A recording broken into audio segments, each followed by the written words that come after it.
Thanks. Question 44. Thanks very much, Ceann basically, this question relates to the EU IORP2 directive, which is designed to protect beneficiaries of pension schemes by providing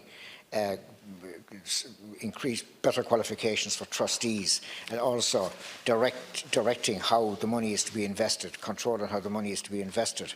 I want to ask the Minister if the government have set their face against the notion of a derogation, because a derogation is possible, a derogation for small and single-member pension schemes, and Minister, if so, why would that be the case? Minister's 2 minutes. Thank you, Ceann Comhairle, and thank you, Deputy OD. Apologies for being out of breath running down the corridor. The transposition of the IORPS2 directive will result in significant improvements to the regulation and governance of funded occupational pension schemes in Ireland.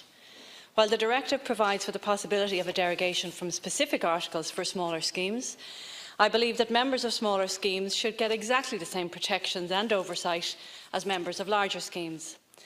Money saved for pension purposes should be properly protected to ensure that people have adequate income for their retirement years.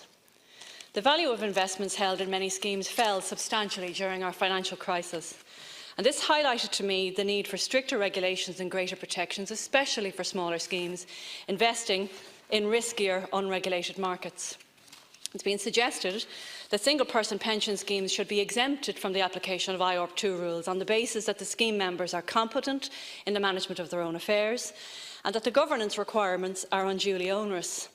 However, Ireland has had a far larger number of small schemes than any other EU state, then the government shares the EU concerns in relation to such small schemes, particularly around the protection of consumer and the money they have invested, the riskiness of those investments, the charges that apply and the standard of governance. Accordingly, the Government has decided that the provisions of the directive should apply to all funded occupational pension schemes. The application of the directive is prospective, not retrospective, and this means that existing investments and all borrowings can remain in place. After the transposition, all single-member schemes, including small self-administered schemes who are the only schemes currently allowed to borrow, will not be allowed to enter into new borrowing arrangements except for short-term and liquidity purposes. All of their future investments will have to be made in accordance with the investment rules in the directives, and the officials in my department, supported by the Pensions Authority, are managing the transposition process of the IORPS2 directive, and there is a substantial directive in preparation of regulations to transpose it. Is at an advanced stage, and it is expected that the transposition into Irish law will be achieved before the end of March. Deputy D is 1 minute. Is the Minister aware that in relation to IORP1, which was designed to do the same thing, that the then government agreed a derogation to this specifically for those particular type of schemes on the basis that the one-size-fits-all model doesn't work? Is she aware that her colleague in the European Parliament, MEP Brian Hayes, confirmed at a recent meeting on the 29th of January with the association representing those schemes that the Irish Government had a very clear and strong view on the terms of the directive.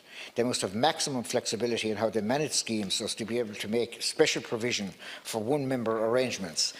And he went on to say, and he allowed them to quote him, "The derogation here is because of Ireland championing it and supporting it." So basically we have a situation where your colleague in the European Parliament, Brian Hayes, has pointed out why there should be a derogation from the directive, but you're choosing not to implement that derogation.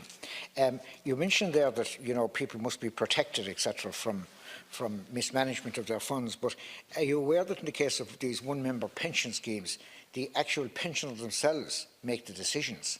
So, we're asking, they have not sought protection against their own decisions. Minister.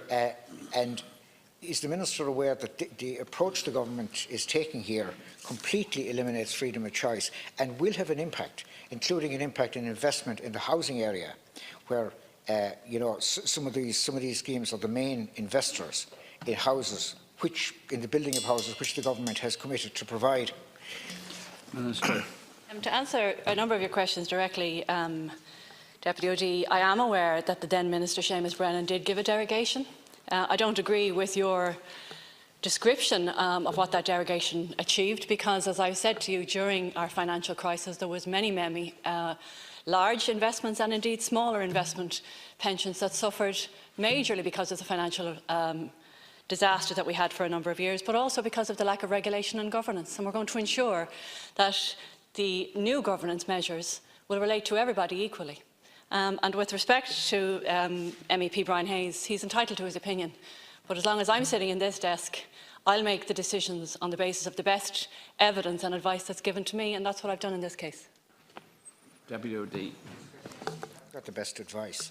I mean, the fact of the matter is you're talking about protecting people against themselves, essentially. I mean, the people here themselves make the decisions. And I suggest to you, Minister, that the only consequence of not allowing a derogation here, as was arranged by Brian Hayes in Europe, is that these people will be driven into the hands of the larger companies, where there will be less transparency and much higher charges. So I would ask you to reconsider that decision, because I think it is going to prove counterproductive in the medium to long term.